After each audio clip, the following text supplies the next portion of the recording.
angry stage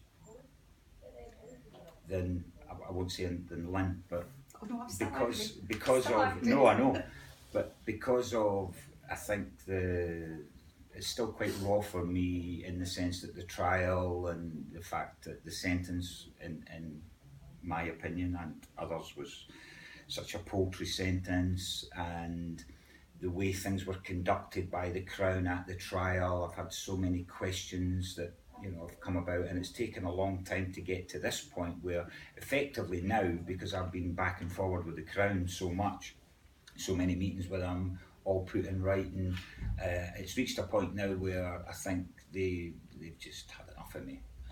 And we're at a point now where, right, well, we've done as much as we can do, we've answered as many questions as we want to, and I stress as we want to.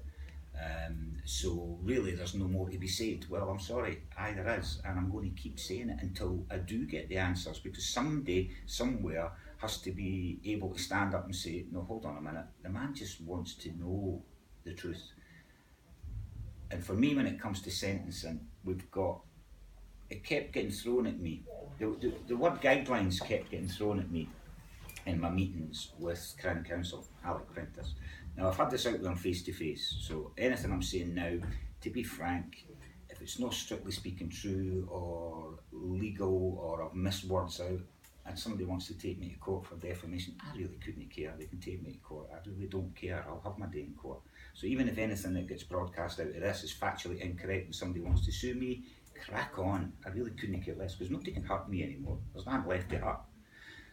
But when it comes down to it, when you're sitting face to face with the second most senior person in Scotland, what I will say in this regard is I respect Alec Prentice for actually sitting down and meeting with me twice, which is a damn sight more than the Lord Advocate was ever willing to do, and even more so than the judge was willing to do.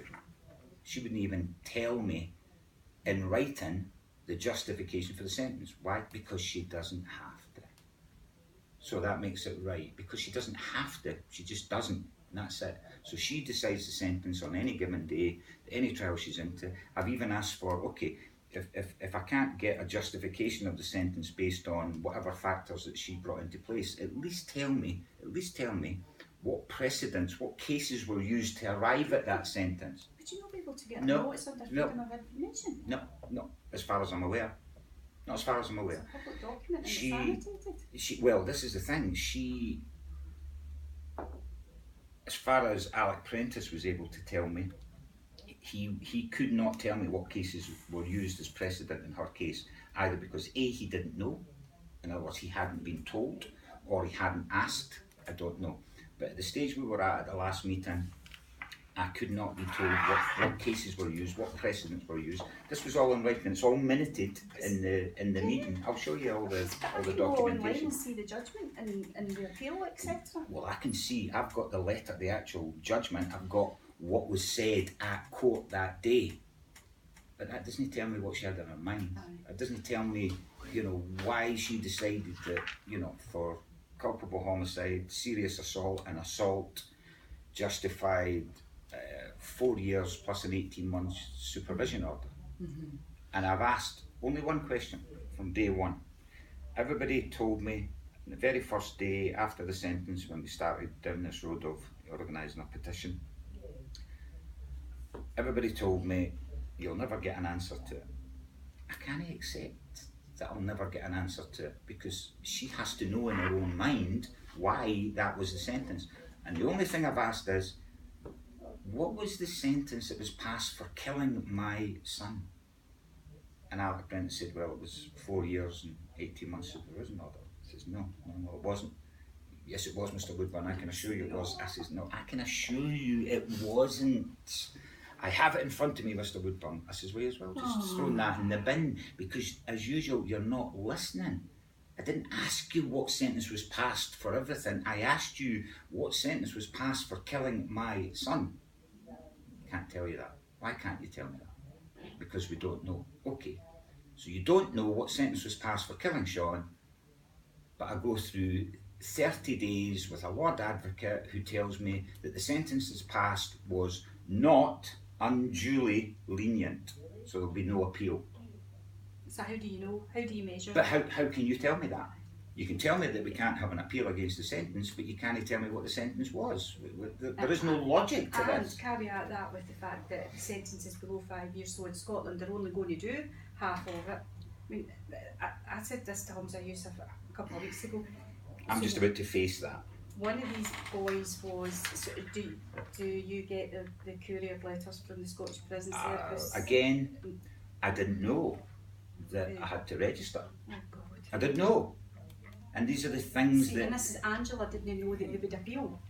No one's telling him, no one's telling families they don't tell you things, they say they do, but even in situations where maybe they have said things to me, at the point where you're in, you know, whatever situation you're in and the grief that you're going through, and all, you're going through all that and they expect you to take all this, and this is what I'm trying to say, where, and maybe you'll agree, maybe you won't agree, I don't know, but at the point where we've got a situation in Scotland where we don't have, in my opinion, really anywhere to turn when you're in these situations. You've got all the emotional support, all the victim support groups who do a fantastic job.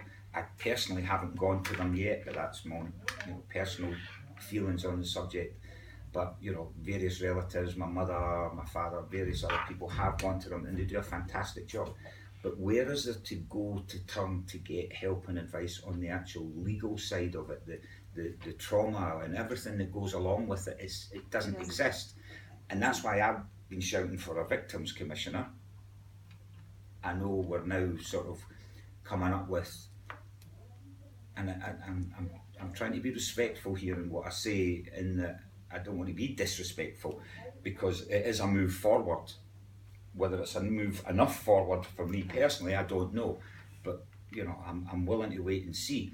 But at the point where we're coming up with a victims task force, for want of a better description, and a homicide task force, I get all that, I do. But these things are in place in England, are in place in England and Wales, are in place in other places. But they also have victims commissioners. Why does Scotland not need one? If this is going to substitute that, well, why hasn't it substituted it in other parts of the country? They have these task forces already in place, but they also have a victims commissioner. So why does Scotland not need one? Or is it just about the money? And do you think a victims commissioner would have helped in your case, Lynn? I don't know, because our case, and you kind of know him in this journey from start to finish. So in Scotland, one of the boys got 3 years and then committed an offence, and then the Scottish Prison Service sent me a thing to